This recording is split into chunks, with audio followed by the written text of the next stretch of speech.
Hi ವೀಕ್ಷಕರೇ, ನೋಡಿ, ಗೃಹಲಕ್ಷ್ಮಿ ಯೋಜನೆಯ ಪ್ರತಿಯೊಂದು ಫಲಾನುಭವಿಗಳಿಗೆ ಸರ್ಕಾರ ಕಳೆದ 3 ತಿಂಗಳಿಂದ ಸಿಗಬೇಕಾದ ಈ ಆಗಸ್ಟ್ ತಿಂಗಳ ಹಣ, ಜುಲೈ ತಿಂಗಳ ಹಣ, ಜೂನ್ ತಿಂಗಳ ಹಣ, ಒಟ್ಟು ಗೃಹಲಕ್ಷ್ಮಿ ಯೋಜನೆಯ 6,000 ಹಣನ ಪ್ರತಿ ಫಲಾನುಭವಿಗಳ ಬ್ಯಾಂಕ್ ಖಾತೆಗೆ ಆಗಸ್ಟ್ 29 ಅಂದರೆ ಶನಿವಾರದಿಂದ ಕರ್ನಾಟಕದ 23 ಜಿಲ್ಲೆಗಳನ್ನು ಆಯ್ಕೆ ಮಾಡಿ ಈ ಒಂದು ಹಣನ ಜಮಾ ಮಾಡ್ತಾ ಇದೆ.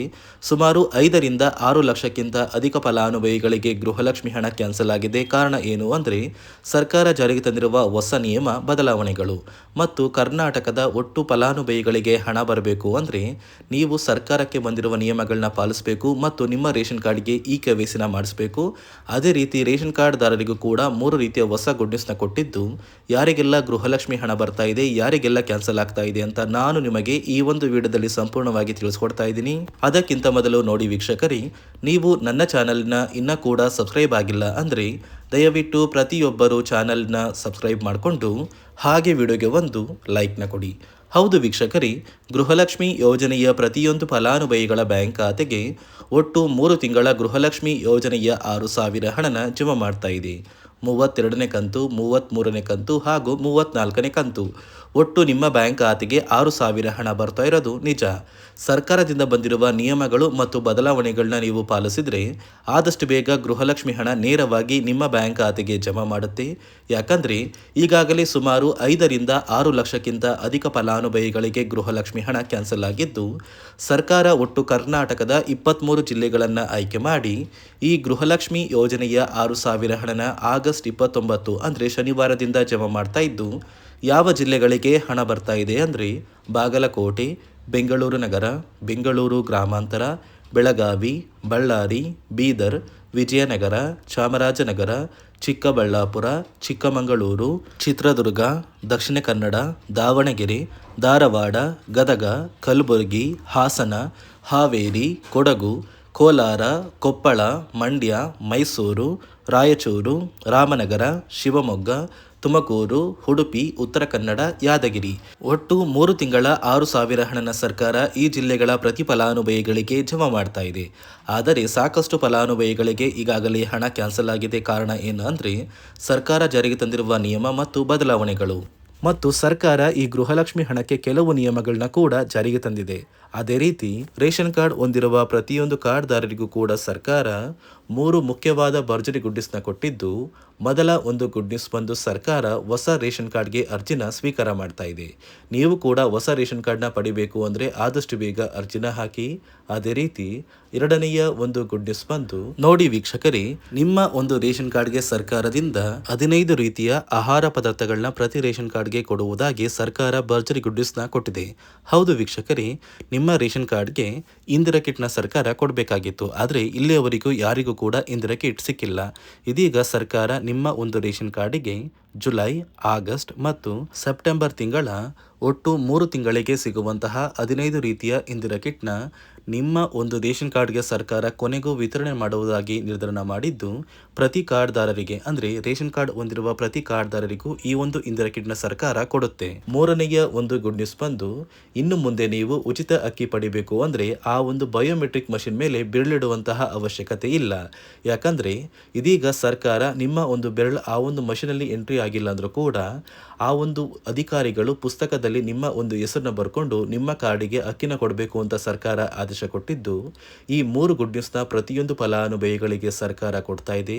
ಇದರ ಜೊತೆಗೆ ನಿಮ್ಮ ಬ್ಯಾಂಕ್ ಖಾತೆಗೆ ಗೃಹಲಕ್ಷ್ಮಿ ಯೋಜನೆಯ ಹಣ ಇನ್ನು ಮುಂದೆ ಬರಬೇಕು ಅಂದರೆ 5 ರೀತಿಯ ಹೊಸ ನಿಯಮಗಳನ್ನ ನೀವು ಪಾಲಿಸಬೇಕು ಅಂತ ಸರ್ಕಾರ ಆದೇಶ ಕೊಟ್ಟಿದೆ.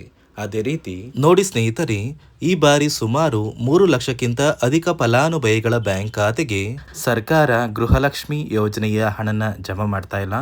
ಕಾರಣ ಏನು ಅಂದರೆ ನಿಮ್ಮ ಬ್ಯಾಂಕ್ ಖಾತೆಗೆ ಡೆಬಿಟ್ ಮೂಲಕ ಹಣ ಜಮಾ ಮಾಡುವಂತಹ ಸಂದರ್ಭದಲ್ಲಿ ಸರ್ಕಾರ ಸಾಕಷ್ಟು ಫಲಾನುಭವಿಗಳ ಒಂದು ಬ್ಯಾಂಕ್ ಖಾತೆಗೆ ಹಣ ಜಮಾ ಮಾಡೋದನ್ನು ಕ್ಯಾನ್ಸಲ್ ಮಾಡಿದೆ.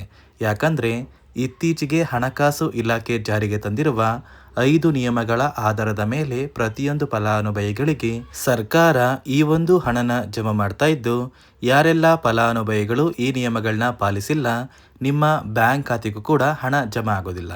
ಹಾಗಾದರೆ ಬನ್ನಿ ಸ್ನೇಹಿತರೆ, ಸರ್ಕಾರ ಜಾರಿಗೆ ತಂದಿರುವ ಆ 5 ಹೊಸ ನಿಯಮಗಳು ಏನು ಅಂತ ನಾನು ನಿಮಗೆ ತಿಳಿಸ್ಕೊಡ್ತಾ ಇದ್ದೀನಿ.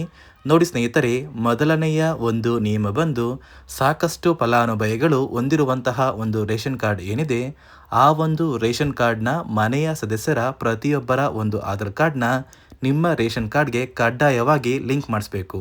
ಅಂದರೆ ಈ ಒಂದು ಲಿಂಕ್ ಮಾಡಿಸುವಂತಹ ಒಂದು ಪ್ರೊಸೀಜರ್ಗೆ ಸರ್ಕಾರ KYC ಅಂತ ಕರೀತಾರೆ. ನಿಮ್ಮ ರೇಷನ್ ಕಾರ್ಡ್ಗೆ ಇನ್ನೂ ಸಹ KYC ಆಗಿಲ್ಲ ಅಂದರೆ ನಿಮ್ಮ ಬ್ಯಾಂಕ್ ಖಾತೆಗೆ ಸರ್ಕಾರ ಮುಂದಿನ ದಿನಗಳಲ್ಲಿ ಗೃಹಲಕ್ಷ್ಮಿ ಯೋಜನೆಯ ಹಣನ ಕ್ಯಾನ್ಸಲ್ ಮಾಡುತ್ತೆ.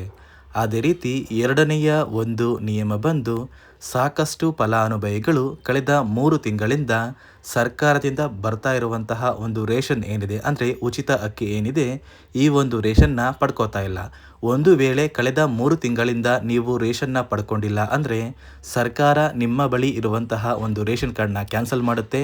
ನಿಮ್ಮ ರೇಷನ್ ಕಾರ್ಡ್ನ ಸರ್ಕಾರ ಕ್ಯಾನ್ಸಲ್ ಮಾಡಿದರೆ ನಿಮ್ಮ ಬ್ಯಾಂಕ್ ಖಾತೆಗೆ ಗೃಹಲಕ್ಷ್ಮಿ ಯೋಜನೆಯ ಹಣ ಇರ್ಬೋದು ಮತ್ತು ಸರ್ಕಾರದಿಂದ ಬರುವಂತಹ ಒಂದು ಸೌಲಭ್ಯಗಳನ್ನ ನೀವು ಕಳ್ಕೋಬೇಕಾಗುತ್ತೆ.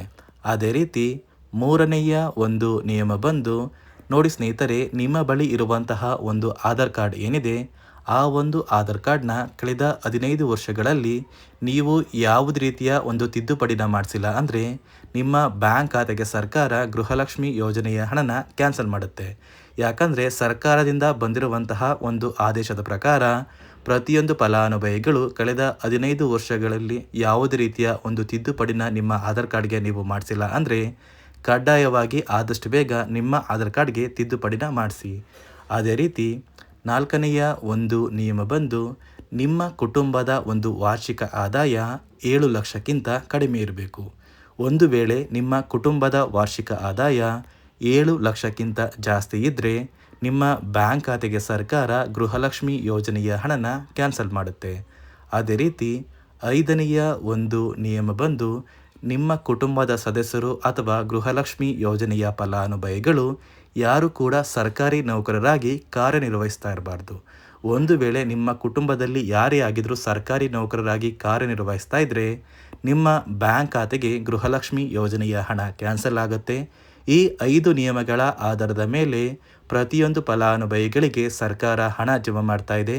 ಒಂದು ವೇಳೆ ನೀವು ಈ 5 ನಿಯಮಗಳನ್ನ ಪಾಲಿಸಿಲ್ಲ ಅಂದರೆ ನೀವು ಕೂಡ ಗೃಹಲಕ್ಷ್ಮಿ ಯೋಜನೆಯ ಹಣದಿಂದ ವಂಚಿತರಾಗಬೇಕಾಗುತ್ತೆ. ನೋಡಿ ವೀಕ್ಷಕರೇ, ನಿಮ್ಮ ಬ್ಯಾಂಕ್ ಖಾತೆಗೂ ಕೂಡ ಸರ್ಕಾರ 3 ತಿಂಗಳ 6,000 ಗೃಹಲಕ್ಷ್ಮಿ ಹಣನ ಆಗಸ್ಟ್ 29 ಅಂದರೆ ಶನಿವಾರ ಕರ್ನಾಟಕದ ಒಟ್ಟು 23 ಜಿಲ್ಲೆಗಳ ಪ್ರತಿ ಫಲಾನುಭವಿಗಳಿಗೆ ಜಮಾ ಮಾಡ್ತಾ ಇದ್ದು, ಆದಷ್ಟು ಬೇಗ ಗೃಹಲಕ್ಷ್ಮಿ ಹಣ ಬರುತ್ತೆ. ಯಾಕಂದರೆ ಸರ್ಕಾರ ಜಾರಿಗೆ ತಂದಿರುವ ನಿಯಮಗಳು ಬದಲಾವಣೆಗಳನ್ನ ನೀವು ಪಾಲಿಸಿದ್ರೆ ನಿಮ್ಮ ಬ್ಯಾಂಕ್ ಖಾತೆಗೆ ಹಣ ಬರೋದು ನಿಜ.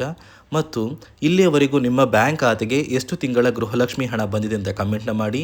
ಹಾಗೂ ಈ ಒಂದು ವಿಡಿಯೋನ ನಿಮ್ಮ ಗೃಹಲಕ್ಷ್ಮಿ ಯೋಜನೆಯ ಪ್ರತಿಯೊಂದು ಸ್ನೇಹಿತರಿಗೆ ಶೇರ್ ಮಾಡಿ, ಅವರ ಬ್ಯಾಂಕ್ ಖಾತೆಗೆ ಗೃಹಲಕ್ಷ್ಮಿ ಹಣ ಬರ್ತಾ ಇದೆ ಅಂತ ಕೂಡ ತಿಳಿಸಿ ಅಂತ ಹೇಳ್ತಾ, ನಾನು ಕೊಟ್ಟಿರುವ ಮಾಹಿತಿ ನಿಮಗೆ ಇಷ್ಟ ಆಗಿದ್ದಲ್ಲಿ ನನ್ನ ಚಾನಲ್ನ ಸಬ್ಸ್ಕ್ರೈಬ್ ಮಾಡಿಕೊಂಡು ಹಾಗೆ ಪ್ರತಿಯೊಬ್ಬರು ವಿಡಿಯೋಗೆ ಒಂದು ಲೈಕ್ನ ಕೊಡಿ.